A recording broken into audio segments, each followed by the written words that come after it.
Hey everyone, this is Lee Jandro with Powerless Over Cars. And I want to talk to people. Some of you know that I've been wanting to put together this show. And I know there's people that like it to be one genre or one thing. I'm a classic car guy, but as my grandkids remind me, Grandpa, remember the Mercedes, remember the Porsches, remember the cars that you had. I had MGs and TDs, and I had Austin Healey's, and I have a lot of friends that have a lot of those cars.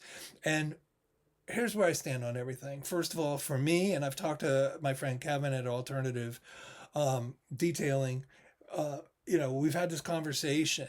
We want to make it something for everybody. And I know that's kind of hard sometimes, but I think it's really, really important.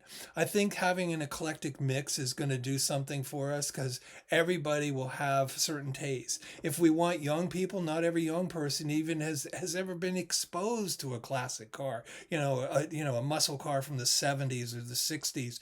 They don't even know what they are. They've been brought up on, cars that come from, whether it be Korea or Japan or Europe or things like that. I'm not making fun of any of that. They just don't have the experience. My grandson would not even know what a classic car was on multiple levels were it not for the fact that I brought him to a lot of different kinds of car shows and things. And then as he got older and he was able to make his own way, he had an interest in some of the things. Fast and Furious, let's be real, I'm just gonna say it this way. Fast and Furious made a difference for young people. And so I know a lot of people who watched all those Fast and Furious movies.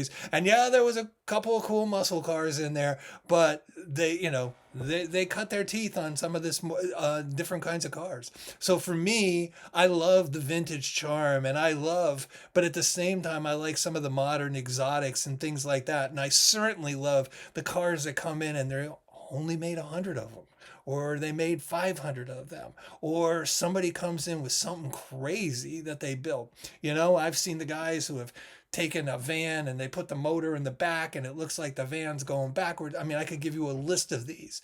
So I want to have variety that appeals to everyone, and when I say everyone, everyone's not going to like the same car, but I want young people to come, and I want children to come with their parents, and I want parents to come, and I want people to get caught up in the idea and say, maybe I could do something like this. The more varieties or car styles that you have, you begin to have unique conversations about these things. You find that there's enthusiasts and there's collectors who come alongside, and there's casual visitors, and those people may never do anything, but they have an appreciation for it. My wife and I were watching a program. I was watching the program, and there was this kid. This kid paints like nobody's business. He can walk into a 60s shop and do the pinstriping and everything. And then he turns around and he does something with some of these new and exotic paints and things like that are available. Mind blowing, mind blowing. So I think people love to share the stories about the rare models and their histories. And, my wife is a genealogist as well as a banker, but she loves the genealogy. So when she goes in and somebody has a thing, this is what we pulled out of the trees, and she sees how they brought it all up to the new style, she'll spend all day on that. So it's going to be a ton of opportunity for photos and things like that. There's going to be a lot that's going to attract young people because there's going to be a buzz around the cars. When my grandkids go with me to car shows and things like that, they're I don't want to say they're creating the Instagram moment, but boy, I'll see one of my grandchildren taking a picture of a Ferrari that just blew into town, or a Lamborghini, and they're already Snapchatting it to their friends. So there's something to be said about that. I love the history of cars. I love the engineering innovations, and there's cultural influences. And yet when I get around my friend Kevin and he starts talking about the nuances of all these generations and things of a single car, or that kind of thing. I think not everybody's going to have an appreciation for that, but there are people who do, and we want to have exposure to that. So Kevin can talk as much about a Volkswagen as he can about a classic car, and he has a Monte Carlo sitting in his garage, and he has a Fox body Mustang sitting in his garage and things like that. And he details all these wild and crazy cars as well as just the everyday car. And so he has a high appreciation and a great knowledge of those things. And there's a lot of people like him that are out there. So there, for me, I look at there's an educational experience that can come along. And if you've heard me talk about this, I really want to make this an interactive educational show. Not so somebody just puts pieces of paper out on the thing, but actually really shows people some of the innovations.